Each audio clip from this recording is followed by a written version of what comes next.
너의 자녀들 중에 우리가 아버지께 받은 계명대로 진리를 행하는 자를 내가 보니 심히 기쁘도다. 주여 내가 이제 구하노니 서로 사랑하자. 이는 새 계명같이 내게 쓰는 것이 아니요 처음부터 우리가 가진 것이라. 또 사랑은 이것이니 우리가 그 계명을 따라 행하는 것이요 계명은 이것이니 너희가 처음부터 들은 바와 같이 그 가운데서 행하라 하심이라. 미혹하는 자가 세상에 많이 나타나니 이는 예수 그리스도께서 육체로 오심을 부인하는 자라. 이런 자가 미혹하는 자요 저 그리스도니. 아멘. 요한이 이 집의 자녀들에 대하여 들은 소문이 있어요. 뭐냐 하니까 아버지께 받은 계명대로 진리를 행하는 자가 있다 하는 거예요. 자녀들 중에 그러니까 뭐 10명 중에 2-3명 이런 말이 아니고 자녀들의 삶 가운데 이런 말. 그러니까 그 집의 자식들이 다 진리 안에서 행한다는 말입니다. 이 소문을 들었어요. 혹은 직접 본 적이 있겠죠. 옛날에 봤는데 여전히 그렇고 교회 공동체로부터 그런 이제 이야기를 전해드는 겁니다. 이야, 여러분, 우리가 자주 하는 말 중에 좋은 소문은 그럽니다. 어떤 좋은 소문이 좋으세요? 우리의 삶에 대하여 누군가 하는 말입니다. 평가하는 말이거든요. 그 평가하는 말이 듣기에 좋으면 좋죠. 그러니까 듣기에 좋은 것보다 사실로서 좋은 것, 진리 안에서 행한다함을 듣는 것, 제일 좋은 겁니다. 왜냐하면 여러분, 믿음의 사람들 안에 인정받는 자가 하나님 앞에서 인정받는다 하기도 쉽지, 사람이 보기에도, 즉 사람이 볼 때 보통 도덕성을 보거든요. 도덕적으로도 부족한 사람이 영적으로는 충만하리요. 어려운 이야기입니다. 영적으로 충만하게 보여도 뒤로는 도덕적으로 나쁠 수 있고요. 눈에 보이는 도덕성마저도 부족한 사람은 뒤에 가서 영적으로 아주 깊고 하나님 앞에 진실하기는 더욱 어려운 겁니다. 그러므로 사람이 볼 때 진리 안에 있다라고 칭찬을 듣는 사람이라면 이거는 참 좋은 소문이 난 진짜 바른 사람이고, 이를 보고 기뻐할 줄 아는 사람 역시도 훌륭한 사람입니다. 우리가 가치 있는 것을 가치 있게 볼 줄 알아야죠. 가치 없는 것을 가치 높게 지켜 세우는 거 무슨 소용이 있겠습니까? 어제 전 총회장이 노회에서 설교를 했어요. 그분이 자기 이야기를 한 가지 하셨는데 뭘 했냐면, 지금까지 목회 사역 해오면서 받은 패가 75개라고 했습니다. 감사패, 공로패, 임직패 등등등해서 패가 75개인데 그걸 가만히 보면서 저게 다 무슨 소용인가 생각이 들더래요. 근데 일부러 버릴 필요는 없는데 이제 연세도 드시고 보기에는 은퇴를 하셨는지 하실 때쯤인지 이제 그렇게 보여요. 그분의 이야기입니다. 그래서 이거를 없애버리고 싶더래요. 하나님 앞에 갔을 때 내가 사람 앞에 이렇게 인정받은 게 과연 하나님도 인정하실 것인가? 뭐 이런 이제 신앙적인 고민을 하면서 없애버리고 싶어 가지고 망치로 깨려는데 안 깨지더래요. 왜냐하면 패가 종류가 여러 개잖아요. 어떤 거는 보통 사람들이 망치로 깬다고 안 깨지는 것들도 있어요. 그래서 특수 폐기물인가 해가지고 돈을 상당히 많이 주고 폐기했다, 그런 말을 했어요.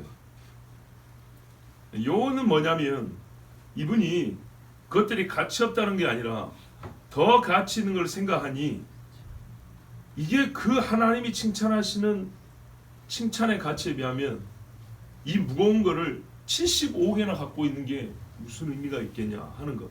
눈앞에서 이게 없어지면 그 마음 또한 하나님 앞에 좀 더 진실하지 않겠습니까? 이제 그런 아마 생각이었던 것 같은데, 여러분, 귀한 것을 귀하게 보는 것, 하나님이 귀하다 하는 것을 귀하게 볼 줄 아는 것은 참 바른 눈을 가지고 있는 겁니다. 네, 진리 안에서 행한다음이 뭐냐 했더니 아버지께 받은 계명이라고 했어요. 얼마나 하나님을 친밀하게 표현합니까? 아버지께 받은 계명. 아들은요, 아버지를 닮는데 생긴 것도 닮지만 그 계명을 준수함에 있어서 철저하게 담습니다. 대개 아들들이 어릴 때는 얼굴이 왔다리 갔다리 합니다. 많이. 나이가 들수록 희한하게 아버지를 더 많이 닮습니다. 보통 그런 소리 듣습니다. 어디 가면 꽉 지압이 닮았다 소리를 많이 듣습니다. 저만 그런가요? 희한하게 아들들은 나이가 들수록 주름이 생기고 얼굴이 쭈그러들면서 더 아버지를 닮습니다. 그 안에 아버지께 받은 계명이 있으면 얼굴뿐만 아니라요, 그의 삶을 보고 다 저기 아버지 닮았다. 사람들이 이렇게 평가를 합니다. 못된 것도 꼭 그대로 닮았고 좋은 것도 참 잘 배웠네, 똑같네. 뒤에 가서 그런 소리 합니다. 여러분, 남들에게 한 내 입의 말을 생각해 보세요. 남들도 나를 그렇게 평가합니다. 똑같이 합니다. 그러므로 아버지는 아들에게 바른 것을 가르치고 보여줘야 될 것이고 자녀들이 그대로 배운다는 것을 알아야 합니다. 그리고 우리가 하늘에 계신 아버지를 믿는다고 할 때는 하나님이 이미 본받을 것 성경의 말씀에 주셨기 때문에 이 아버지의 계명, 이 말씀을 그대로 따라야 닮은 자가 되는 겁니다. 그러면 사람들이 뭐라 그래요? 예수 믿는 사람, 그 눈이 띄어져 있는 사람은 야, 진리 안에 생각하는구나, 하나님을 닮아 하나님의 자식이구나, 이렇게 인정을 해줍니다.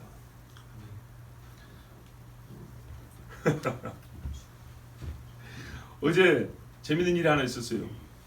운동하다가 어떤 여자 중학생애가 우리 삼비하고 동갑내기가 하나 있는데 너 교회 다니니? 그랬어요. 그랬더니 그렇다 그러더라고요. 그래서 아 그래? 우리 아들 잘생겼는데 어느 교회 다니냐?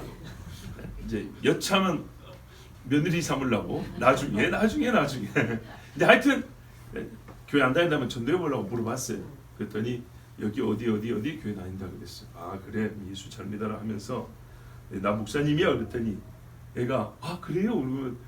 좀 놀랐어요. 근데 제가 이랬죠. 아니 뒤에가 중요한 거예요. 다 목사님 같지? 착하게 생겼지? 그랬더니 애가요, 억지로 아니고 진짜로 진짜 긍정의 얼굴로 네 그랬어요. 같이 운동하면서 아저씨들이 들어있잖아요. 근데 걔하고 이렇게 마주보고 서로 이렇게 운동할 때가 있단 말이죠. 근데 다 목사님 같이 보였지? 착하게 보이지? 그러니까 예 이러고, 그리고 전화번호 한번 줘볼래? 그래가지고 우리 아들도 보여줄게 이제 이러면서 그랬는데, 자 보세요. 그 아이하고 가끔 얼굴 보면서 말 몇 마디 하면서 우리가 진리를 탐구한 것도 아니에요. 근데 일상의 대화 정도, 웃으면서 인사하는 그 정도인데 걔가 보기에는 아버지 뻘이잖아요. 그런데 이 아저씨가 어려울 법한데 뭐라 하냐면, 제가 아이에게 할 말이 아니죠. 보통 나이 든 사람이 착하게 보이지 그랬어요. 그랬더니 예 그랬다고. 아주 적극적으로 긍정의 표시를 했어요. 믿는 사람이 우리의 진리의 탐구를 막 논쟁을 하고 성경적 주제를 가지고 막 얘기를 해보니까 야 성경 많이 하네 그러지 않아도 보통이 되어야 돼요. 말의 맛이 달라요. 우리 살결이 다른 것처럼 요즘에 그런 말 쓰다 보면 말결이 다르다고, 결이 다르다는 표현을 쓰죠. 소 한 마리를 잡아도 부위에 따라서 살의 결이 다르죠. 네, 눈이 멀어도 많이 만져본 사람 만져보면 알아요. 그런 것처럼 믿는 사람에게는요, 아버지의 계명이 그 신명이 이렇게 결이 이렇게 나 있단 말입니다. 그래서 말을 할 때에도 혹은 그 사람의 얼굴에서도 이 하나님의 계명이 이렇게 결이 다 있어서 다르게 보인단 말이죠. 그래서 아이에게 물어봤던 거예요. 정말 그렇게 보인가 하고. 자 여러분, 아버지께 받은 계명대로 사는 것이 진리를 행하는 것이고요. 이 진리를 행하는 것을 기뻐하는 것이 우리 신앙에서는 가장 큰 기쁨의 요소가 되어야 합니다. 이 인사말만 보더라도 얼마나 아름답습니까? 사도가 믿음의 집에 편지를 쓰면서 내가 당신 집이 참 기쁘다. 왜냐하면 하고 이야기를 했어요. 거기에 이 여인과 그 집의 자녀들이 아버지께 받은 계명대로 산다는 것을 사도에게 인정을 받으니 또한 이 집을 얼마나 위로가 있고 기쁨이 되겠습니까? 서로 간의 기쁨이 있죠. 예, 진리 안에서 행한다음이 우리 안에 서로 왕왕 오고 가면서 기쁨이 되길 바랍니다. 그러면서 사도 요한이 이제 어떤 의미에서는 본론을 얘기합니다. 사실 4절부터 이제 본론을 시작하는 건데, 본론에 서두라면 이제 본론의 진짜 본론 뭐냐? 우리가 서로 사랑하자. 부녀여, 내가 이제 내게 구하노니 서로 사랑하자. 이는 새 계명같이 내게 쓰는 것이 아니요 처음부터 우리가 가진 것이라 그랬습니다. 자, 이 집은요 이미 하나님의 계명을 잘 지킨다 했습니다. 계명을 잘 지키는 집이 사랑하는 계명도 안 지키겠습니까? 사랑하는 계명도 안 지키는 집을 보고 아버지께 받은 계명을 잘 지키는 집을 칭찬했겠습니까? 그럴 수가 없지요. 실제로 잘 지키는 집이라고 생각합니다. 뭐 길게 말할 필요가 없죠. 그리고 사랑하고 있다는 것이 묻지 않아도 당연한 집이기 때문에 굳이 이 말을 또 할 필요가 있을까? 그렇지만요, 이 계명을 이 집도 들어야만 했습니다. 왜냐? 뒤에 가면 어떤 말이냐면 미혹하는 자가 세상에 나왔나니 라는 말씀이죠. 이거는 또 다른 주제이면서 사실은 이유입니다. 문법적으로 보면 왜 내가 부녀에게 사랑하라는 이 계명을 주냐 하면 이는 세상에 미혹하는 자가 많이 나왔기 때문이라 이렇게 되어 있습니다. 자, 이 관계가 참 중요합니다. 자, 일단 다시 5절에 어떤 새로운 명령을 기록하는 것이 아니고 처음부터 가지고 있는 것이라 서로 사랑하자. 이미 잘하고 있는 집이 분명할 텐데도 당신들이 계속 지켜온 바고 처음부터 받은 거고 잘해온 것, 그것을 다시 말합니다. 그러니까 어떻게 해요? 간청하노라, 구하노라 이렇게 표현을 썼어요. 명령할 문제가 아니었어요. 계속 잘하자는 거죠. 계속. 자, 그러면 사랑이 뭐냐 하니까 우리가 그분의 명령을 따라, 하나님의 명령을 따라 행하는 것이다. 그러면 그 계명, 명령은 뭐냐 했더니 처음부터 들은 바와 같이 그 가운데서 행하라 하심이라. 아니 그러니까 4절 아닙니까? 이거 4절. 이 집이 잘하고 있잖아요. 아버지께 받은 계명을 잘하고 있으니까 진리하면서 한다고 지금 칭찬해 놓고 그 계명 중에 1번이라고 할 수 있는 계명을 따로 떼가지고 서로 사랑하자. 이거 처음부터 우리가 받은 계명이다. 아버지께 받은 계명이다. 서로 사랑하자. 그러니까 이 1번 계명을 안 지켰는데 계명을 잘 지키는 집이라고 칭찬받을 일이 없죠. 그러면 이미 5절, 6절은 이 집에 다시 말할 필요가 없는 말이에요. 그렇죠? 다른 계명은 잘 지키고 서로 사랑하는 계명을 안 지켰겠습니까? 그래갖고 칭찬 들을 수가 없습니다. 자, 그러면 서로 사랑하는 계명이 우리가 처음부터 받은 거냐? 처음부터 들은 바냐? 맞죠? 요한복음 14장 21절에 뭐라 했습니까? 나의 계명을 가지고 지키는 자는 나를 사랑하는 자다. 이렇게 예수님 말씀하셨고, 또 신명기 6장 5절 한번 말했어요. 너는 마음을 다하고 뜻을 다하고 힘을 다하여 내 하나님 여호와를 사랑하라 했죠. 그리고 또 예수님이 마태복음 22장에 가면 뭐라 했어요? 율법사가 물으니까, 그렇죠? 첫째는 하나님을 사랑하고 둘째는 내 이웃을 내 몸과 같이 사랑. 이 두 계명이 모든 율법과 선지자의 강령이라 그랬죠. 로마서 14장 10절에도 사랑은 율법의 완성이라고 그랬어요. 자, 그러니까 처음부터 들어왔고 예수님을 통해서 우리가 다시 들었고 사도들을 통하여 계속 들어온 말란 말이죠. 그런데 이런 사랑하라는 계명을 안 지키는 집을 보고 진리한 생한다 하고 칭찬했겠습니까? 계명을 잘 지킨다고 칭찬했겠습니까? 안 했겠죠. 그러니까 이미 하고 있는 거예요. 이 집은 이미 잘하고 있어요. 하나님 사랑 누구보다 열심히 하고 이웃 사랑 본인들이 어렵게 살아도 잘하고 있는 집이에요. 근데 왜 이 집을 두고 서로 사랑하라는 말을 했냐?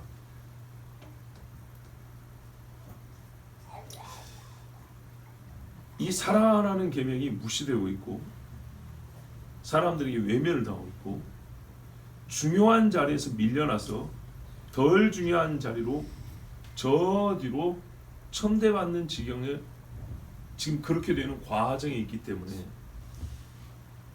잘하는 집에게 이 귀한 것을 지키라고 지금 이 말씀을 주신 겁니다. 여러분 성경이 뭐랍니까? 말세가 되면 자기를 사랑하고 그죠? 또 사랑이 식어진다고 그랬어요. 그래서 베드로도 우리가 서로 뜨겁게 사랑하자, 사랑은 허다한 허물을 덮느니라 그랬죠. 말과 혀로만 사랑하지 말고 행함과 진실함으로 하자. 우리 사도들이 그 다 얘기를 했습니다. 그리고 우리가 잘 아는 적그리스도라는 이름이 2000년 전에 이미 나왔어요. 그런데 적그리스도의 실제 역사적 등장은 종말이고, 종말에 사랑이 식어진다 했어요. 사랑이 식어지는 종말에 적그리스도가 나타난다 했어요. 이 두 개의 관계가 깊다는 얘기입니다. 근데 2000년 전에 벌써 말해요. 적그리스도를 언급하면서 사랑하라 이렇게 말했어요. 그러니까 무슨 말이죠? 사단의 깊은 것이라 그랬죠. 2000년 전부터 사탄은 역사했다는 겁니다. 보통 사람들은 엮기 어려운 이 두 가지 주제입니다. 적그리스도가 예수를 부정하고 예수 자리를 자기가 찬탈 뺏으려고 하는데 그 일을 함에 있어서 사람들에게 어떤 마음을 불러일으켜서 일을 하게 하냐 했을 때 사랑이 아니라 미워하는 마음을 가지고 적그리스도는 사람들의 마음을 도둑질한다는 얘기입니다. 미워한다는 건 뭔가요? 아주 우리 기본적인 의미를 생각해 볼까요? 뺏고 싶은 마음이죠.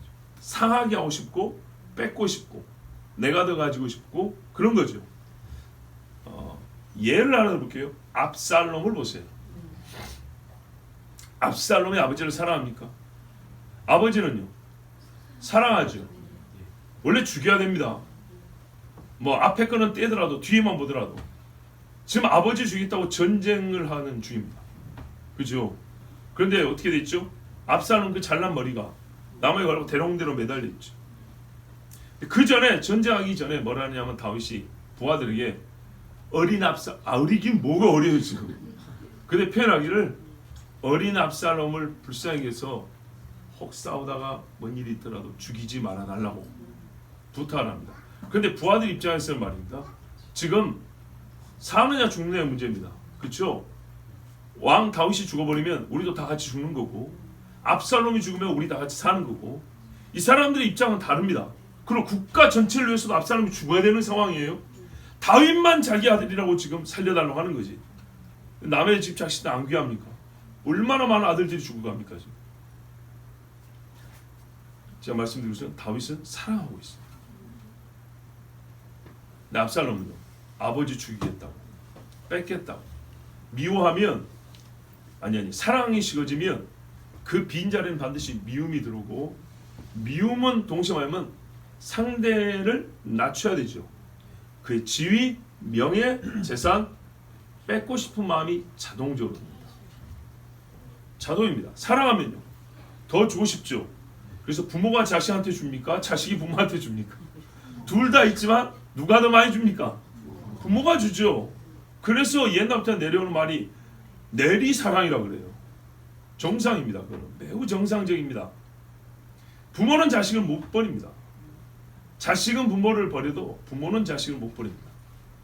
그거는 나만 부모로 놓고 생각하지 말고 내가 자식 입장에서 생각해 보세요.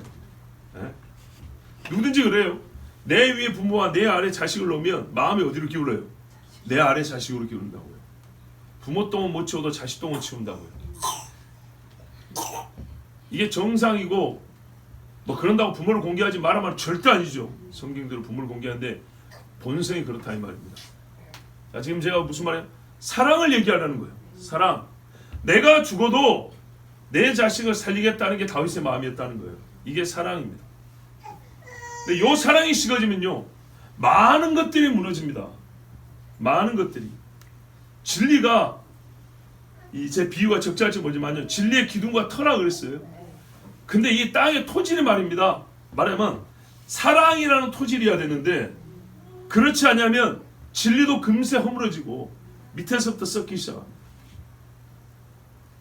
적그리스도 와서 여러 가지 교리로 미혹을 합니다.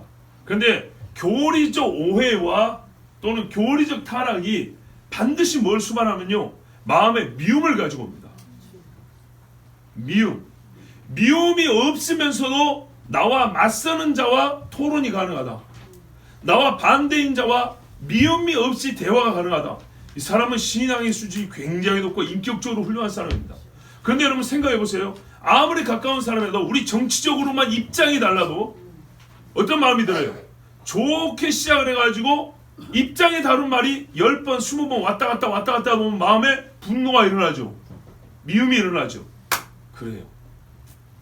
진리를 논하면서도 그 안에 사랑으로서 끝내 웃으면서 얘기할 수 있다. 굉장한 사람입니다. 자, 그런데 마귀는요 어떤 식으로 하냐면 이 신학과 교리 싸움에서 이기지 못할지라도 너에게서 사랑하는 마음만 내가 싹싹 긁어내도 마귀 입장에 성공한 거죠. 왜? 우리는요 다 지켜야 되거든요. 믿음과 소망과 사랑은 항상 있을 것인데 마귀 입장에서는 어떻게 해요? 교리를 갖고 시작을 합니다. 그래서 와 우리가 막아냈어, 성공했어. 그런데요 그 와중에 뭐가 있어요? 사랑이 싹 무너져 버립니다. 누가 이득을 본 겁니까? 마귀가 이득을 본 거예요. 야, 물론 살다 보면 이게 잘게는 왔다 갔다 하겠죠. 그런데 이게요 돌이키기 어려울 정도로 무너져 버리면요 집안 식구가 원수일이라 이렇게 돼버리면 마귀는요 성공하고 마귀가 이긴 싸움이 되는 겁니다. 자, 원래 본문에는 이는 예수 그리스도께서 육체로 오신 걸 시인하지 아니하는 많은 미혹자, 속이는 자들이 세상에 벌써 들어왔다. 사단이 들어온다 그러잖아요. 그냥 얼굴 보에 나타나는 게 아니라 들어왔다는 거예요. 믿음의 세계 안으로, 믿음의 공동체 안으로 슬그머니 들어왔다 이 말이에요. 사도 바울이 사역할 때도 힘든 게 뭐예요? 꼭 율법을 지켜야 사람이 의롭다를 만나는 이 말을 가진 자들이 바울이 말씀 가르치고 떠나면 뒤에 따라와서 들어오죠. 그래서 또 가라지 뿌리고 하고 또 들어와서 가라지 뿌리고 하고 이런 짓을 했죠. 들어왔다 그랬어요. 세상에 이미 있는 악한 영들이고 마귀의 종들인데 뭐 들어왔다는 이 말을 새삼스럽게 할 필요가 있을까요? 진리의 공동체 안에 들어온 거예요. 이런 사람들이 누구냐? 이를 부르기를 미혹자여 적그리스도라 이렇게 불렀어요. 그렇죠. 그 자체가 예수님을 대적하는 자들이죠. 그럼 물론 종말에 쓸 적그리스도는 진짜로 자기가 그리스도라 말하는 특정 인물이지만은 그 행하는 일로 볼 때는 그리스도를 대적하는 자들이다 그 말입니다. 자, 여기서 우리가 이제 생각을 해봐야 되는데 예수께서 육체로 오심을 부정하는 것과 서로 사랑하라는 계명이 무슨 상관이 있냐? 성육신을 부정하는 것과 주의 명령을 따라 사는 것과 무슨 상관이 있냐? 요한 1서에서 이미 우리가 봤어요. 영들을 다 믿지 말고 시험해 보라 그랬는데 예수께서 육체로 오심을 부정하는 양마다 적그리스도의 영이라 이 오리라 한 말을 들었거니와 이미 와 있느니라 이렇게 했단 말이죠. 지금 그 말을 또 하고 있는 거예요. 그러니까는 요한이 보면 요한 1서, 2서, 3서에 세 편지가 공통적으로 이야기를 하고 있어요. 그러니까 믿음의 사람들에게 뭘 말했어요? 적 그리스도, 그리스도를 대적하는 자의 등장과 그의 신학이 2000년 전부터 교회 안에 가라지를 뿌리듯이 이렇게 들어와 있다는 것. 옛날에 거짓 선지자들이 엘리 앞에서 미가 앞에서 그렇게 거짓말로 백성을 미혹했던 것처럼 이 사도들이 살아있는 시대에도 거짓 사도들이 들어와서 벌써 그리스도를 대적하는 교리들을 뿌리고 다니고 있다 이 말입니다. 근데 그 핵심이 뭐냐면 성육신이었어요. 그리고 왜 성육신이 중요한 걸 여러분이 이미 말씀드렸어요. 왜? 히브리서 보면 자녀들은 혈과 육을 지녔음에 그 자녀들을 구원하기 위해서는 반드시 아들이 혈과 육을 지녀야 한다고 말씀하고 있어요. 왜? 우리가 죄갚음을 해야 된다 그랬죠. 이 자리에서부터 하나님 앞에 나갈 수 있어야 돼. 여기서부터 우리 갈 길이 없잖아.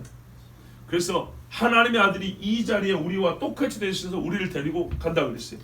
그 원리는 의의 전가, 대속 죽음으로 의의 전가라고 그랬습니다. 그리고 그걸 믿음으로 우리가 그리스도와 연합하여 하나 된다 그랬습니다.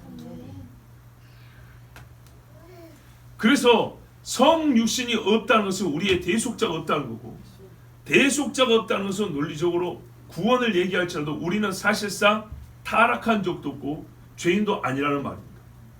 죄인도 아니라는 말은 성경 전체를 결국 부정하게 됩니다. 하나님과의 모든 관계를 부정하게 됩니다. 그렇게 중요한 게 성육신교리라고 그랬어요. 자, 그런데 오늘 사랑하는 것과 무슨 상관이냐? 여러분, 아까 말했어요. 사랑하는 것은 계명을 지키는 것이라고 그랬죠. 예. 우리가 이미 들은 말씀에 오늘 본문에 입가해서 또 좀 추가로 성육신과 계명을 지키는 게 뭔 상관인가?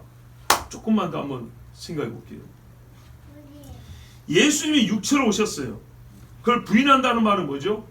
말씀의 육체성을 부정하는 겁니다. 뭔 말이냐?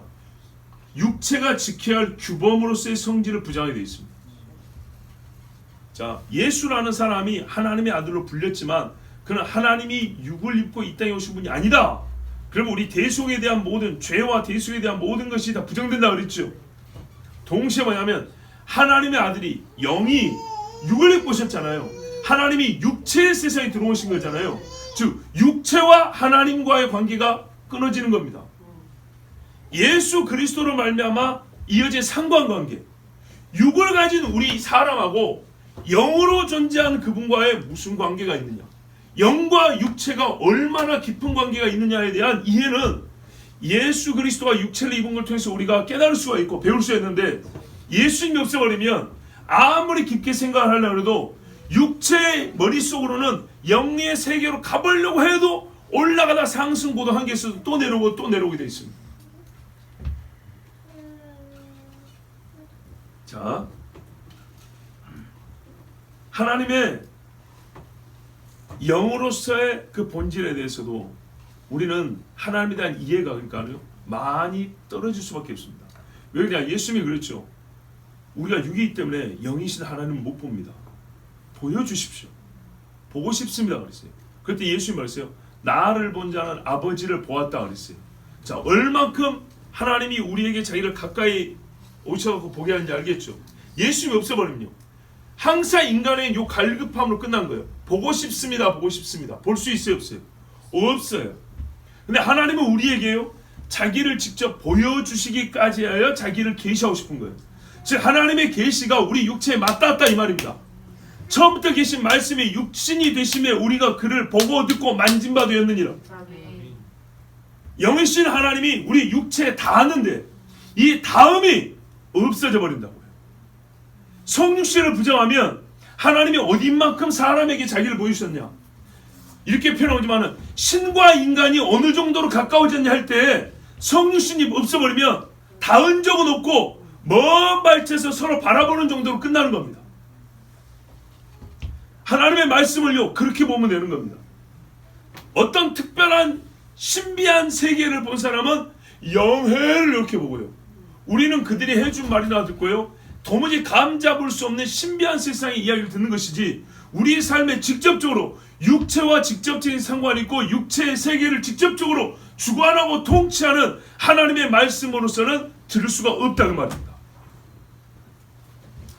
아, 여러분, 하나님이요 신의 산에서도 내려오셨다니까요. 신의 산에 오셔가지고 사람들의 눈앞에서 말씀 주셨다니까요. 우리 산의 모습으로 돌에다 새겨줬다니까요. 저 멀리서 텔레파시로 영에다가 그냥 찌릿찌릿 받아 적어 이런 게 아니라니까요. 하나님이 우리에게 얼만큼 갖고 오셨냐면 육을 입은 우리가 알아들을 수 있고 이해할 수 있고 볼 수 있게 항상 하나님은 그렇게 계시를 하셨다고요. 그거를 원하세요. 그리고 그 정도로 하나님이 계시하신 수준에서 우리가 하나님을 알기를 원해요. 보여주시면 본 만큼 알기를 원한다고요. 우리에게 들려주셨단 말은 너희가 이 정도로 내 말을 가까이 듣기를 원한다고 직접 귀에 들려주는 거라고. 어느 정도까지면 내가 육신에 대해서 너희와 함께 살면서 들려줄게, 살면서 보여줄게. 이게 아버지의 뜻이란 말이에요. 그래서 예수님이 하나님의 아들이 육체를 입고 이 땅에 오셨는데 보세요, 죽음만이 문제라면 오자마자 바로 죽으면 된다고요. 그런데 그렇지 않고 사셨어요.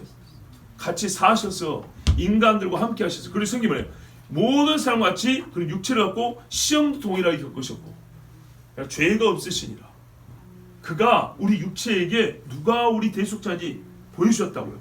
누가 대속자가 될 수 있는지, 그는 누구였는지, 그는 우리를 위해 무엇을 하셨는지 하나님이 다 보여주고 싶었어요. 그 예수님도 뭐라 그랬습니까? 요한복음에 너희는 나의 모든 시험에 함께한 자들 이렇게 했어요. 그냥 먹고 자는 일에 함께한 게 아니라 시험에 함께한 자들. 우리 육체가 겪는 모든 일을 같이 겪었다는 얘기입니다. 철저하게 사람 됐다는 겁니다. 그냥 밥만 한 끼 먹은 것도 사람이다 말할 수 있겠는데 모든 시험, 유기당하는 시험을 다 겪으셨다. 그리고 너희가 보았다. 이걸 하나님 보여주고 싶었어요. 성육신이 없으면요, 성경에 많은 법이 요만큼 다 없어져 버려야 됩니다. 자, 그러면 그리스도는 뭐냐? 이 세상 사람들이 그리스도 외치긴 하는데 그리스도는 어떻게 되냐? 가장 이상적인 인간상이 되어버립니다. 이상적인 인간상. 보세요. 하나님이 사람이 된 그 육체성이 부정돼 버리면요, 저 멀리 있는 신을 어떻게 깨달아 가지고 인간 중에 가장 신인식이 뛰어난 사람. 보세요. 신이 사람이 돼서 우리가 함께한 분이 아니고요, 보통 사람 중에 돌을 좀 많이 닦든지 특별한 신의 은총을 받아서 혼이 후 올라져 보고 와서 뭔가 신비한 것을 가르쳐주는 신과의 친밀함이 좀 특별히 가까운 사람 정도 끝납니다. 여러분, 이게 말입니다. 이게 말이에요. 19세기 독일의 자유주의 신학의 시발점입니다.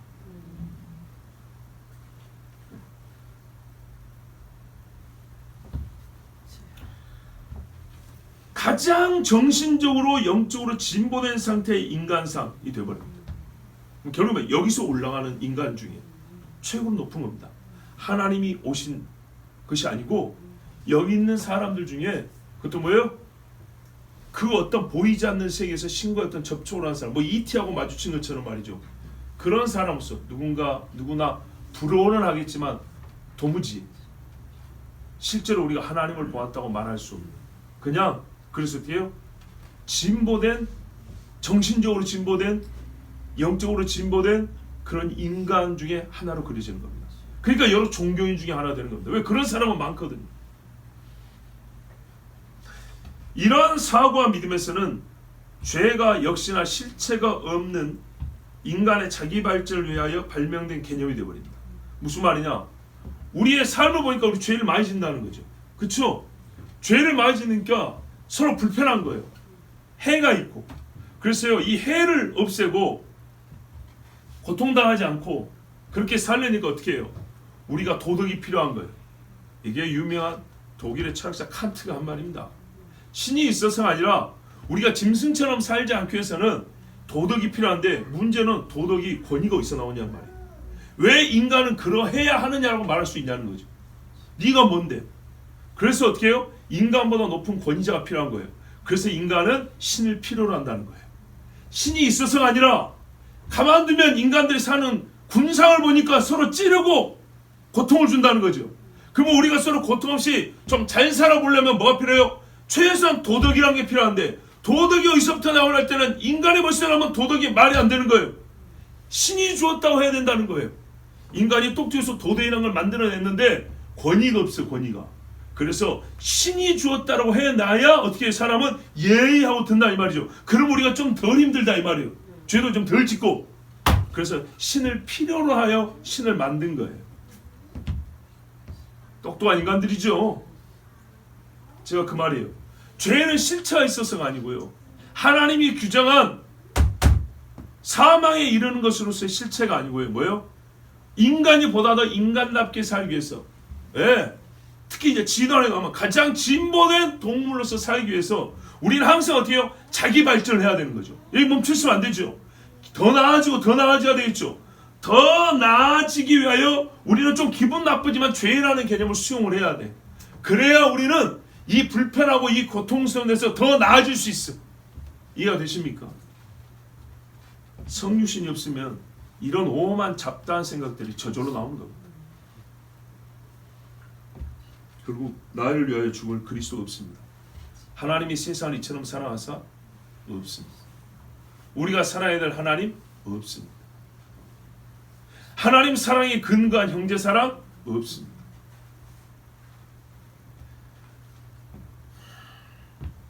동시에요, 누구든지 그리스도로 주장할 수 있습니다. 자기 선전만 잘하면 돼요. 자, 이런 사람, 이런 배경 하에서 진짜 적그리스도가 나올 수 있습니다. 토양이 이렇게 마련되어 있습니다. 이런 사람을 말하면 근본적으로 속이는 자 이렇게 했어요. 거짓말쟁이가 세상에 얼마나 많습니까? 많은 딱 집어서 거짓말쟁이면 마귀라 그러죠. 예, 멸망의 자식, 불법의 자식, 적그리스도니라.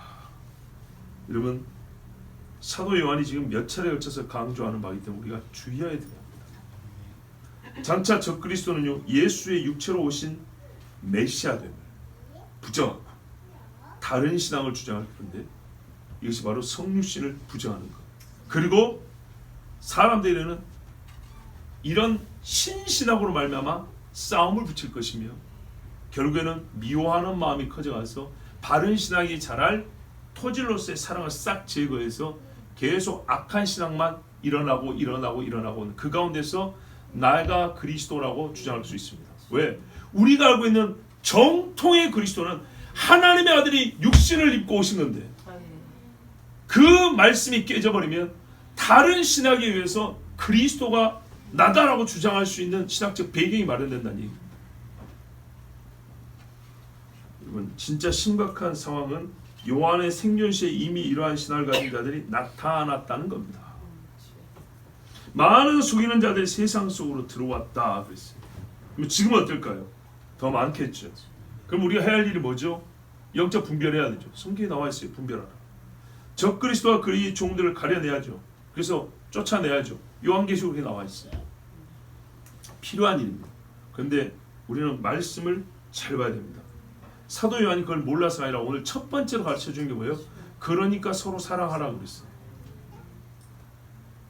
그러니까 여기서 우리가 서로 사랑이라는 말을 그냥 따뜻한 미소와 뜨거운 악수로만 생각하면 안 된다고 말입니다. 그 이상이죠. 항상 성경적 사고,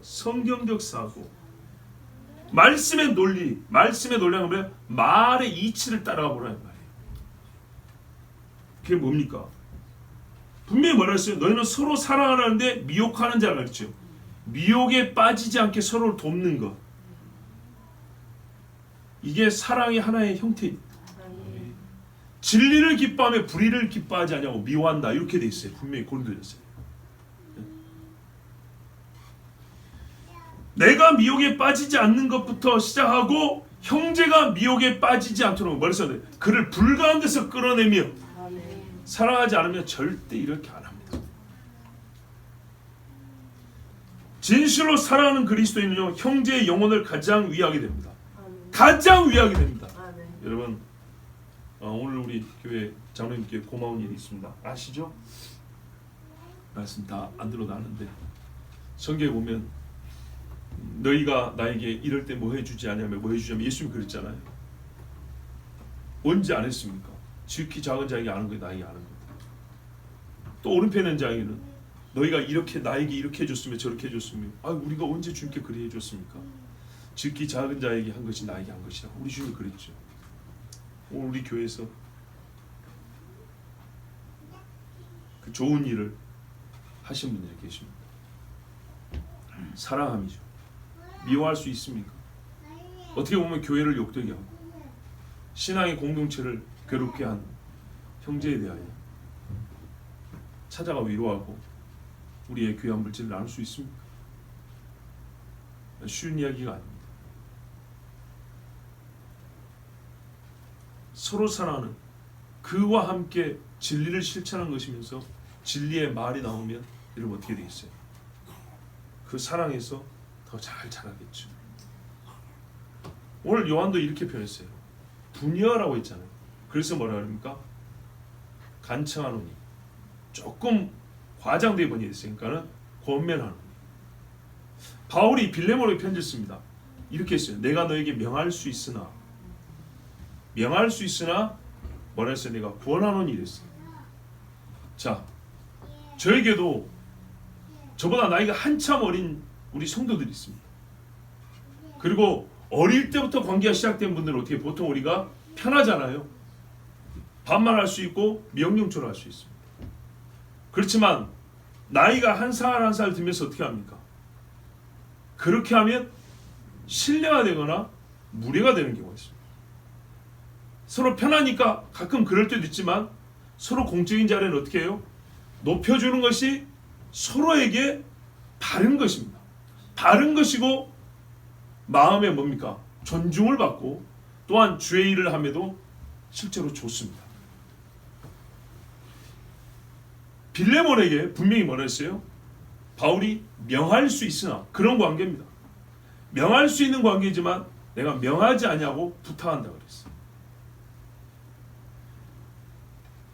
서로 사랑하고 부탁하면서 이 이야기에게 돌아갈 때 이 부녀는 바울의 말을 훨씬 더, 아니 요한의 말을 훨씬 더 깊이 듣고 또한 뭐랄까요, 거부함이 없이 그렇게 잘 들을 수 있었을 겁니다. 자, 그러니까 우리가 서로 간에도 이게 좀 필요하죠. 예, 필요합니다. 편하게 그냥 말이 나올 때도 있지만은 그것도 이제 받는 입장에서 이해해야 되는 거고, 그렇지만은 그리고 공적인 일할 때는 서로 존대하면서 명하는 것이 아니라 권하면서 부탁하면서 이렇게 일을 하는 것도 상당히 중요하다고 하시고, 이게 또한 사랑의 표현법이라는 걸 알 수가 있습니다. 여러분, 사랑을 하는 사람은 형제의 영혼을 가장 위하게 되어 있고요. 사랑을 계명으로 실천한 사람을 그런 사람은 진리를 위하여 목숨을 내놓습니다. 예수님이 제자들을 다시 부르시고 말씀할 때 사랑을 물어봤습니다. 베드로에게 사랑을. 너 저번처럼 부인할 거야 말 거야 이걸 물어본 게 아니고 사랑하느냐를 물어봤습니다. 그래서 어떤 이들은 이렇게 말합니다. 마지막 때는 사랑 싸움이라고. 누구를 제일 사랑하느냐. 예수님도 그랬잖아요. 형제나 자매나 부모나 자식이나 나보다 더 사랑하는 자는 나에게 합당치 아니라. 이 사람은 교회의 거룩함과 성결함에 전심을 다합니다. 사랑하니까. 옛날에 성전 시대에도 하나님을 사랑하는 왕들은 어떻게 했습니까? 성전을 깨끗하게 했습니다. 그리고 수리했습니다. 제사장들 세워서 예배하게 했습니다. 본래의 기능을 갖게 했습니다. 이게 하나님을 사랑하고 주의 성전을 사모한다는 다윗의 심정을 가진 사람들이었습니다. 거짓을 미워하고 매사에 신중하고 악은 모양이라도 버립니다. 여러분, 그런데요, 실제로 이보다 나은 미혹에 빠지지 않는 삶이 있을까요? 없겠죠.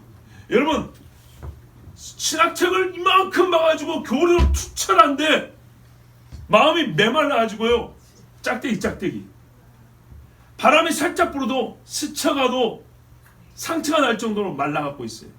그러면요, 오히려요 자빠지기 쉽습니다.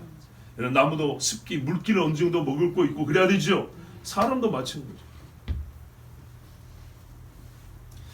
사도 요한이 부녀와 그 자녀들에게 편지를 쓴 목적 중 첫 번째는 적그리스도의 미혹, 즉 마귀적 신학에 빠지지 않기 위함입니다. 그래서 서로 사랑하라 그랬습니다. 신앙의 요체, 적그리스도의 미혹에 빠지지 않기 위해서 먼저 구축해야 될 신앙의 요체, 실제로 미혹에 빠지지 않기 위해서 먼저 해야 될 게 뭐냐면 사랑하라였습니다. 서로 사랑의 근본, 적그리스도 신학을 분별하는 시금석. 자, 보세요. 이제 적그리스도의 미혹에 빠지지 않으면 서로 사랑하라 그랬잖아요. 그런데요, 이 두 가지가 되기 위하여 우리가 먼저 알고 믿어야 될 그 진짜 뭘까요?